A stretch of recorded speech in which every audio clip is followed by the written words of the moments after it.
अरे डॉक्टर साहब, इतनी जोर से इंजेक्शन कौन लगाता है? आपने तो मेरे पिछवाड़े का भरता ही बना दिया। अरे मम्मी रे, अरे कोई मुझे इस पागल डॉक्टर से बचाओ। बिल्लू ये कह ही रहा होता है, तभी वहाँ उसकी माँ आ जाती है और उसके गाल पर एक जोरदार थप्पड़ लगाती है। क्यों रे बिल्लू, ये तू सपने में क्या बड़बड़ा रहा है? अरे माँ, आप यहाँ था हुआ कि ये थपना था, वरना वो डॉक्टर तो मुझे आज मार ही डालता। लेकिन मेरे पिछवाड़े पर इतनी डोल से कितने काटा। तेरे ऊपर एक कीड़ा था और उसी ने तुझे काटा। चल अब जल्दी से मुंह हाथ धोकर चाय पी ले। माँ, अगर वो तीला मुझे मिल गया ना तो मैं उसको ऐसी सजा दूंगा कि वो जिंदगी भर याद करेगा। बिल्लू ये कह ही रहा होता है कि तभी उसको पलंग के पास वही कीड़ा दिखता है जिसने थोड़ी देर पहले उसे काटा था। अच्छा, तो ये कीले का पत्ता यहाँ छिपकर बैठा है, इसको अभी मजा चखाता हूँ। अब आया ना बता, बिल्लू से पंगा लेगा। ए बिल्लू ने अच्छे अच्छे के अंतल पंतल ढीले कर दिए। ये तो एक मामूली सा कीला है, ये क्या चीज है बे? छी छी छी बिल्लू, ये तूने क्या किया? तूने एक बेजुबान कीड़े को मार दिया। अरे तुझे थोड़ी शर्म नहीं आई? लेकिन माँ, उसने भी तो मुझे बहुत दौलत से काटा था। अब हम दोनों का हिसाब बराबर हो गया। अरे कमबख्त, कभी तो अच्छे कर्म कर लिया कर। जीव जंतुओं को मारना बहुत बड़ा पाप होता है। पता है, अगर हम गलत काम करते हैं तो ऊपर वाला हमें बहुत ही दर्दनाक सजा देता है। क्या माँ, अब मैं पापी हो गया हूँ? माँ, मैं पापी नहीं बनना चाहता। माँ तुझ कलिए ना, अब मैं अपना पाप कैसे उतारूं? तुझे अपना पाप उतारने के लिए अब अच्छे कर्म करने होंगे, वरना तुझे नरक में भी जगह ना मिलेगी। हाँ ठीक है माँ, अब से मैं कभी भी किसी का बुरा नहीं करूँगा। अब से मैं तभी लोगों की मदद करूँगा और अपने सभी पापों तो दूर करूँगा। फिर बिल्लू अपने उस्ताद जग्गा के पास चला जाता है।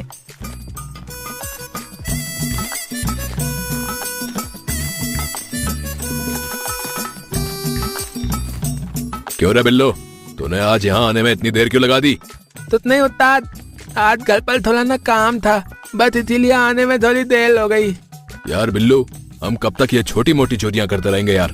अब हमें कुछ बड़ा सोचना पड़ेगा, क्योंकि अब मुझे अमीरों वाली जिंदगी जीने का मन कर रहा है। उस्ताद, आज से मैं आपके साथ कोई टोली नहीं करूँगा, क्योंकि अब मैं केवल अच्छे कलम करूँगा। बुरे कलम करने से पाप लगता है। अबे बिल्लू, ये तो क्या कह रहा है? आज मेरा बिल्लू डॉन से साधु संत कैसे बन गया? उस्ताद, आप तो जानते ही हैं कि जिस भी जगह पर हम टोली चलने जाते हैं, वहाँ पर हमें पैदल दादा लात दूते ही पलते हैं। एक बार हमें अच्छे कलम करके देखना चाहिए, हो सकता है ऊपर वाला हम दोनों पर मेहरबान हो जाए। बिल्लू की ये बात सुनकर जग्गा कुछ देर सोचता है और फिर उससे कहता है, तेरी बात में दम तो है। आज से हम दोनों अच्छे कर्म करेंगे और अच्छा इंसान बनकर दिखाएंगे। और फिर बिल्लू और जग्गा ने अच्छे कर्म करने की ठान ली और दोनों सत्य की राह पर चलने लगे। अबे यार बिल्लू, मैंने तो आज तक एक भी अच्छा कर्म नहीं किया। अब तो ही बता कि मैं क्या करूं? अरे उस्ताद, अच्छे कलम करने के बहुत थाले लाते हैं। मेरे पास एक लल्लन टॉप आ दिया है, अगर आप कहें तो मैं बताऊं? हाँ, क्यों नहीं, बता। क्या लल्लन टॉप आइडिया है तेरे पास? उस्ताद, हम एक जगह पर बहुत बड़ा गड्ढा खोदते हैं और उस गड्ढे पर हम कुछ घास फूस और पत्तियां बिछा देंगे, जिसके कारण किसी भी व्यक्ति को वो गड्ढा नहीं दिखेगा। अबे लेकिन ऐसा करने से आखिर होगा क्या? और हम गड्ढा खोदकर फालतू की मेहनत क्यों करें? अरे उस्ताद, जब उस गड्ढे में कोई व्यक्ति गिरेगा तो हम उस व्यक्ति को उस गड्ढे से बाहर निकाल कर उसे बता लेंगे। और व्यक्ति की मदद करना भी तो एक अच्छा कलम है। अबे बिल्लू, कर्म तो हो जाएंगे अच्छे, लेकिन हम खाएंगे क्या? उस्ताद, हम लोगों को गड्ढे से निकालने के 10 रुपए लेंगे, जिससे हमारी कमाई भी हो जाएगी और अच्छे कलम भी हो जाएंगे। समझे उस्ताद? अबे हाँ यार, ये बात तो मैंने पहले सोची नहीं। यार बिल्लू, मैं तो तुझे गधा समझता था, लेकिन तू तो स्मार्ट निकला बे। अरे उस्ताद, दिमाग तो मुझ में कूद कूद कर भरा है, लेकिन तभी आज तक मैंने घमंड नहीं किया। चल बेटा, अब ज्यादा शाणपत्ती मत कर, अब गड्ढा खोदने की तैयारी कर, वरना यही शाम हो जाएगी।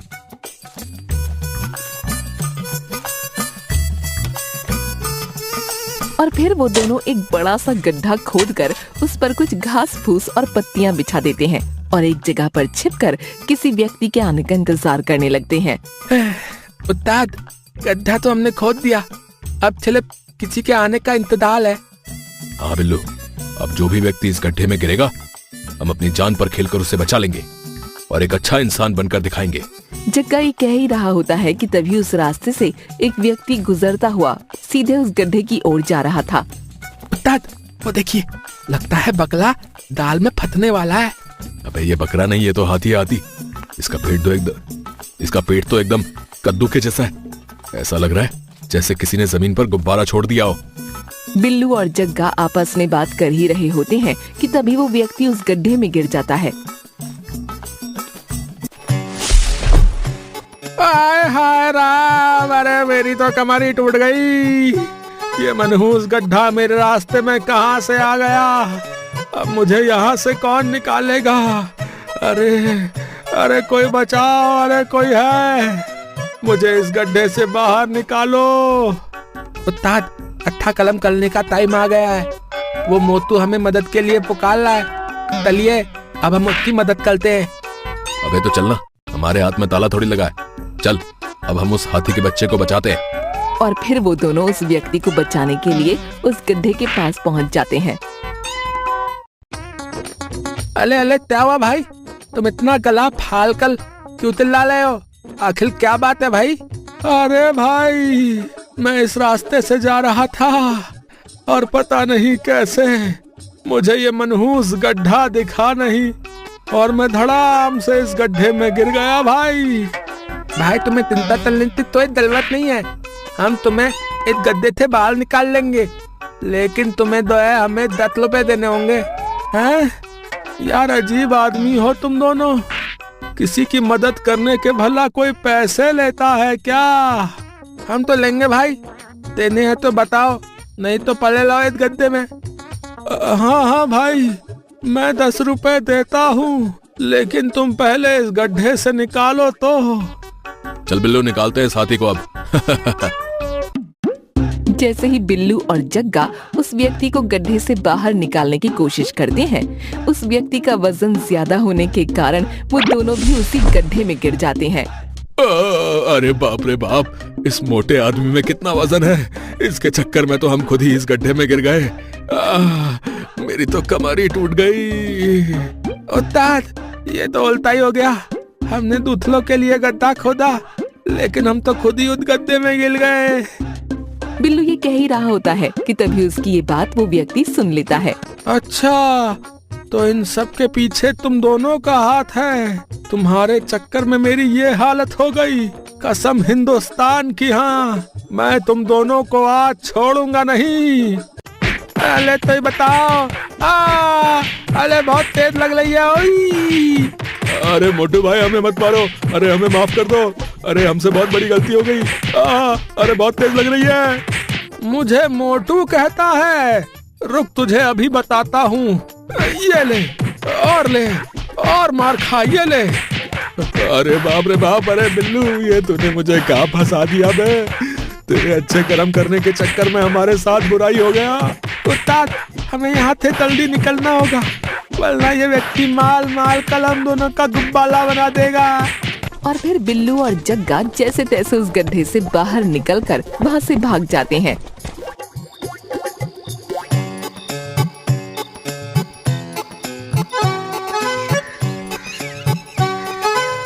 अबे बिल्लू, तेरे कारण मुझे बहुत मार पड़ी। साले, मेरी कमर अभी तक दुख रही है और ऊपर से आज मैंने कुछ खाया भी नहीं। मुझे बहुत तेज भूख लग रही है। अब तू ही बता मैं क्या करूं? उस्ताद, भूख तो मुझे भी लग रही है, लेकिन मेरे पास पैसे तो क्या, एक फूटी कौली भी नहीं है। मुझे तो कुछ समझ में ही नहीं आ रहा कि अब हम कले तो कले क्या। अबे साले, तुझे तो पता ही है कि खाली पेट मेरे दिमाग की अगरबत्ती नहीं जलती। अब तुझे ही कुछ सोचना होगा। बिल्लू कुछ देर सोचता है, तभी उसे अपने आसपास एक खेत दिखाई देता है, जिसे देखकर उसके दिमाग में एक आइडिया आता है। उस्ताद, खाने का बंदोबस्त हो गया। वो देखिए, उस खेत में कितना थाला कतला उगा हुआ है। अबे तो क्या हम उस कचड़े को खाकर अपना पेट भरेंगे हैं? अरे नहीं उस्ताद, हम उस खेत के थाले कतले को उखाड़ कर फेंक देंगे, जिससे उस खेत के मालिक को खेत में काम करने में आसानी होगी और वो ये सब देखकर खुद हो जाएगा। अबे लेकिन हमें इससे क्या फायदा होगा बे? हमें तो बहुत तेज भूख लगी है ना। उस्ताद, जब हम उस खेत के कतले को थाप कर देंगे तो खेत का मालिक बदले में हमें कुछ ना कुछ तो दलूल देगा ना। अबे हाँ यार, और ये सब करके हमें अच्छे कर्मों का फल भी मिल जाएगा। तो उस्ताद देर किस बात की, चलिए इस खेत के कटले को थाप करना प्रारंभ करते हैं। हाँ।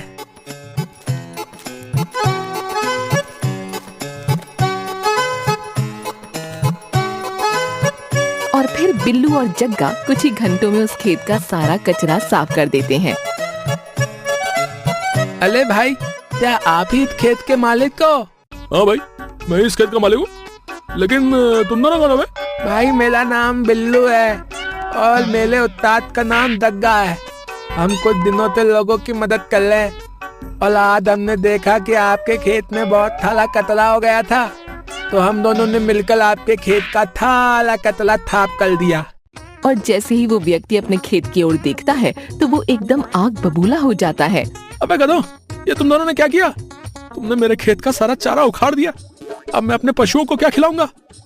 अबे ये तू क्या बक रहा है? हमने तो तेरी मदद की और ऊपर से तू हमें ही सुनाई जा रहा है। मैं तुझे पेड़ पर बांधकर उल्टा लटका दूंगा, समझा क्या? अबे उल्लू के बट्ठो, ये कचरा नहीं चारा था जो मैंने अपने खेत में पशुओं के लिए उगाया था, और तुमने 2 मिनट में सब कुछ तहस नहस कर दिया। अब मैं अपने पशुओं को क्या खिलाऊंगा? उस्ताद ये तो हमसे बहुत बड़ी गलती हो गई, अब हम क्या करें? अबे करना क्या है, माफी मांगकर हम दोनों यहाँ से 9 तो 11 हो जाते हैं। अरे भाई, हाँ, हमें माफ कर दो, हमसे गलती से मिस्टेक हो गई। गलती तो भगवान से भी हो जाती है, फिर हम तो इंसान हैं। हाँ हाँ, गलती तो सबसे होती है, और अब मुझसे भी बहुत बड़ी गलती होने वाली है। रुको, मतलब तुम कहना क्या चाहते हो भाई? मतलब तुम दोनों को मैं अभी बताता हूँ, रुको। अरे मार डाला रे, अरे कोई बचाओ। अरे नहीं, ये व्यक्ति आज हमें छोड़ेगा नहीं। अरे उस्ताद मुझे एक व्यक्ति से बताओ, नहीं तो ये मुझे मार कर अधमला कर देगा। अबे बिल्लू के बच्चे, तेरे कारण हर बार मुझे मार खानी पड़ती है। अब भाग यहाँ से, वरना हमारी हड्डी पसलियों को समेट कर ले जाना पड़ेगा। और फिर बिल्लू और जग्गा दुम दबा कर वहाँ से भाग जाते हैं।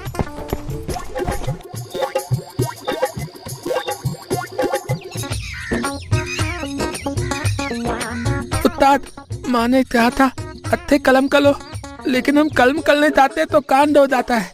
कोई भी व्यक्ति हमें कूद कर चला जाता है। इससे अच्छा तो हम बदमाश ही ठीक थे, कम से कम लोग हमसे डरते तो थे। अब तो हमसे एक मच्छर भी नहीं डरता। लेकिन उस्ताद अब क्या करें, गुंडागर्दी हम थे होती नहीं। अच्छे कलम करना हमारी किस्मत में नहीं। अब हमारे पास मरने के अलावा और कोई ताला नहीं है। अबे साले, चारे का नाम मत ले। तेरे चारे के चक्कर में कल हमें बहुत मार पड़ी थी। मेरे शरीर की हड्डियां अभी तक दर्द कर रही हैं। जग्गा ये कह ही रहा होता है कि तभी एक ज्योतिषी बाबा एक पत्थर से ठोकर खाकर गिर जाते हैं और उनके पैर में चोट आ जाती है। अरे उस्ताद, वो बाबा जी गिर गए, हमें उन्हें उठाना होगा। अबे हाँ यार, उनके पैर में तो चोट आई है, हमें जल्द ही उन्हें उठाना होगा। और फिर बिल्लू और जग्गा उन बाबा जी को उठाते हैं और उन्हें उठाकर एक चौपाल पर बिठा देते हैं।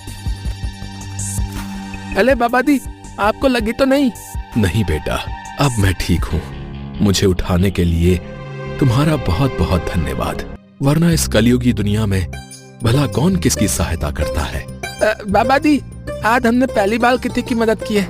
हम अच्छे कलम करने जाते हैं, लेकिन हर बार कलम करने की जगह कान हो जाता है। बेटा, अगर हम अच्छे कर्म करेंगे तो हमारे साथ भी अच्छा ही होगा। तुमने मेरी सहायता की, इसलिए मैं तुम दोनों को 50 सोने के सिक्के देता हूँ। और फिर वो ज्योतिषी बाबा बिल्लू और जग्गा को 50 सोने के सिक्के दे देते हैं, जिसे पाकर बिल्लू और जग्गा बहुत ही ज्यादा खुश हो जाते हैं। बाबा जी, आपका बहुत बहुत धन्यवाद। लगता है आज हमें अपने अच्छे कर्मों का फल मिल गया। बाबा जी, आप धन्य हो। बाबा जी की जय हो।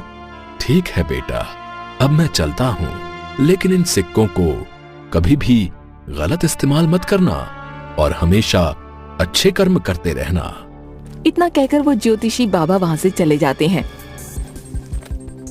यार बिल्लू, आज हमने पहली बार कोई अच्छा काम किया, लेकिन मुझे समझ नहीं आ रहा कि हम इन सोने के सिक्कों का करें क्या।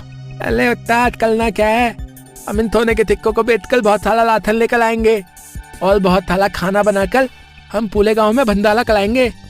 अबे लेकिन हमें भंडारा कराने की क्या जरूरत है? अरे उस्ताद, मेरी माँ कहती है कि लोगों को खाना खिलाना भी बहुत बड़ा पुण्यता काम होता है। हाँ, और होती है, अगर हम गांव के सभी लोगों को खाना खिलाएंगे तो हमें कितनी थाली दुआएं मिलेंगी। बात तो तू एकदम सही कह रहा है, लेकिन हमें खाना बनाना तो आता ही नहीं है। अरे उस्ताद, खाना बनाना तो मेरे बाएं हाथ का खेल है। मैं लोगों के लिए ऐसा खाना बनाऊंगा कि वो उंगलियां ताकते ले जाएंगे। हाँ, तो देर किस बात की, चलो इन सिक्कों को बेचकर राशन लेकर आते हैं और भंडारे की तैयारी करते हैं।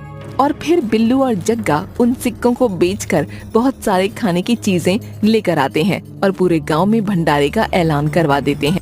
सुनो सुनो सुनो, हमारे गांव के दो व्यक्ति बिल्लू और जग्गा कल भंडारा कराने वाले हैं।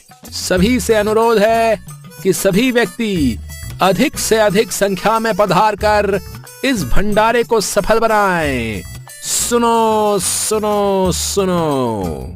अरे भाई, ये बिल्लू और जग्गा तो बहुत बड़े बदमाश थे, फिर ये दोनों भंडारा कैसे करा सकते हैं? हाँ भाई, मैं भी यही सोच रहा हूँ। वैसे आज सूरज कौन सी दिशा से निकला है भाई? अरे भाई, हमें इससे क्या भाई, हमें तो खाने से मतलब है। मैं तो कल अपने पूरे परिवार के साथ भंडारे में जाऊंगा।